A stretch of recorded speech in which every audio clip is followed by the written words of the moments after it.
बाहर वाला। कल्पना हमेशा से ही एक अमीर खानदान में शादी करना चाहती थी। उसकी और विजय की अरेंज्ड मैरिज हुई थी। विजय कल्पना के लिए वो सब करता है जो उसे पसंद है, चाहे वीकेंड्स पर महंगे रेस्टोरेंट में जाना हो या महंगे तोहफे लाना। पर कल्पना के लिए ये सब काफी नहीं था। विजय, हम जब आखिरी बार वो मॉल गए थे और हमने वो वाज देखा था, वो हमारे कमरे में कितना अच्छा लगेगा ना, हम वो ले क्या? अरे पर हमारे कमरे में पहले से ही इतने वाज और सजावट के सामान है, हम इतने महंगे महंगे सामान का करेगी क्या? वाह, अरे हर बात में लॉजिक। कभी मेरी इच्छाओं का भी ध्यान रखा किया करो। वो मेरी सहेली शीना है ना, इतने शान से रहती है, महंगे कपड़े, बड़ा घर, बाहर घूमना, क्या बढ़िया जिंदगी है उसकी। और यहाँ हम हर हफ्ते का हिसाब ही करते रहते हैं, शादी के पहले क्या क्या सपने देखे थे। शाम को कल्पना सब्जी खरीदने जाती है। भैया, मशरूम थोड़े महंगे हैं आपके। अरे कोई बात नहीं ना, आप आलू ले लो। आप कहें तो मैं आपको मशरूम दिलवा सकता हूँ। पिछले 3-4 बार से मैंने देखा कि आप मशरूम या कोई एक्सोटिक सब्जी का भाव सुन के खरीदती नहीं है। अरे नहीं, वो तो मैं ऐसे ही रेट पूछने के लिए, ताकि पता रहे, अपडेट रह पाऊँ। ओह ऐसा? आपको कहीं जाना है? मैं ड्रॉप कर दूं क्या? अरे नाम का भी पता नहीं, ऐसे कैसे बैठ जाऊं आपके साथ? नाम संकेत, और पता जब घर आना तो पूछ लेना। ठीक है, ड्रॉप कर ही दो। कल्पना संकेत की कार में बैठ जाती है। वैसे आप रहती कहाँ हैं? बातों बातों में कल्पना संकेत को साफ बता देती है। ओह, तो आपके पति जॉब करते हैं? हाँ, कहने को तो फुल टाइम जॉब करते हैं, पर पैसा पार्ट टाइम कभी नहीं आता। मेरी तो लाइफ ही खराब हो गई उनके साथ शादी करके। कल्पना की रोती शक्ल देखकर संकेत को बुरा लगता है। अगर आपको कोई भी परेशानी है तो आप ये मेरा नंबर ले लीजिए, मैं पास ही में रहता हूँ। अगले दिन फिर कल्पना जानबूझकर संकेत से टकरा जाती है। धीरे धीरे दोनों रोज उसी समय मिलने लगते हैं।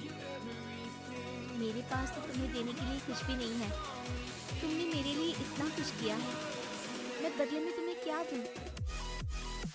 मुझे तुमसे कुछ नहीं चाहिए कल्पना, बस तुम खुश रहो। दोनों अक्सर बाहर घूमने जाते हैं, महंगे रेस्टोरेंट्स में खाना खाते हैं और कल्पना ढेर सारी शॉपिंग करती है। आजकल घर लौटने में तुम्हें बहुत देरी हो जाती है। हाँ, मेरी कुकिंग क्लास थोड़ी ज्यादा देर चल रही होती है आजकल। पर तुम्हें उससे क्या? तुम्हारा तो ध्यान ही नहीं है मुझ पर। तुम तो बस अपने ऑफिस के कामों में ही बिजी रहो। कल्पना संकेत से इसी तरह रोज ये कहकर मिलती है कि विजय उसे घर से बाहर निकलने की इजाजत नहीं देता। संकेत के दिल में भी कल्पना के लिए सिंपैथी आ जाती है। अब कल्पना को यूं बाहर जाना, महंगे रेस्टोरेंट्स में खाना, घूमना पसंद आ गया है। अब उसके पांव घर में टिकते ही नहीं। वो बस अपना फोन लेकर या तो फेसबुक पर चैटिंग करती रहती या बाहर घूमने निकल जाती। कल्पना क्या हुआ है, आजकल बहुत ही बिजी शेड्यूल हो गया है तुम्हारा। मेरा मतलब है, तुम्हें 2 मिनट बैठकर मुझसे बात करने तक का वक्त नहीं मिलता क्या? अब मेरी एक सहेली का फोन है, चलती हूँ मैं। कल्पना फोन लेकर कमरे में चली जाती है।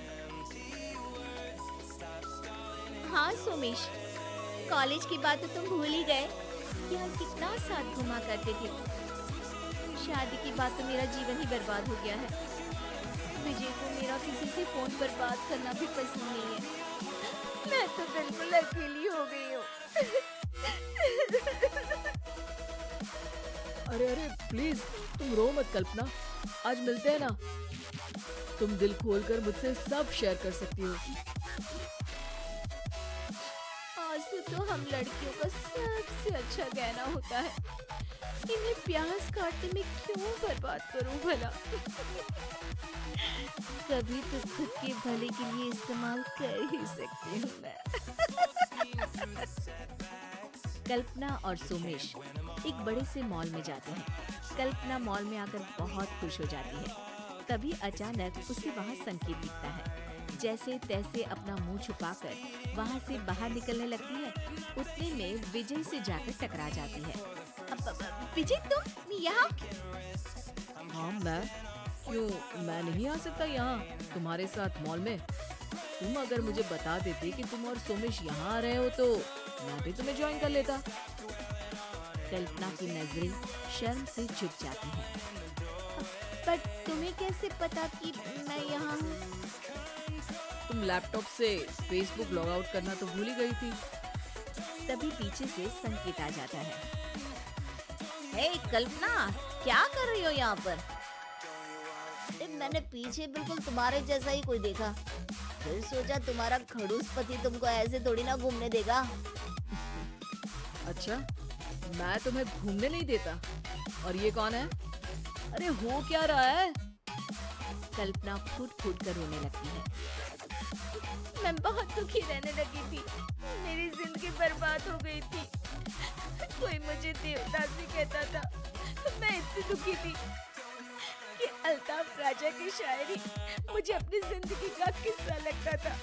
तो मैंने बाहर भी लोगों से दोस्ती की, पर दुख तो दुख है, जैसे मिठाई पे मक्खी लगी रहती है, मेरे ऊपर दुख। बस करो, ये रोना धोना नहीं चलेगा अब तुम्हारा। मैंने तुम्हारा असली चेहरा देख लिया है। मैंने भी यार। और मैंने भी, पहली बार में ही। मेरी तो जिंदगी बर्बाद हो गई। रहने दो तुम, रोना तो मुझे चाहिए कि मेरी जिंदगी में तुम आई। हाँ, रोना तो मुझे भी चाहिए कि तुम मेरी जिंदगी में आई। अरे रोना तो मुझे भी चाहिए कि तुम मेरी जिंदगी में। पहले मेरी बीवी चोरी कर ली, अब मेरा डायलॉग भी चोरी कर रहे हो। निकलो यहाँ से, चलो निकलो। संकेत और सोमेश वहाँ से चले जाते हैं। विजय कल्पना से थोड़ा दूर जाकर बैठ जाता है। कल्पना का रोना जारी है। तभी वहाँ एक नया लड़का आता है। हाय कल्पना, कैसे हो तुम? अरे रो क्यों रही हो? तुम्हारे निकम्मे कंजूस पति ने फिर से कुछ दिलवाने का मना तो नहीं कर दिया? अब ये कौन है? ऐसे और लोग हैं, ये तीसरा है, 7 है टोटल। मुझे जोड़ के? तुम्हारे साथ तो 8 है। अब 7 के साथ ही रहो, मुझे भूल जाना तुम।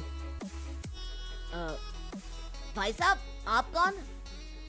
इसका निकम्मा और कंजूस पति, जिसको तू याद कर रहा था। जा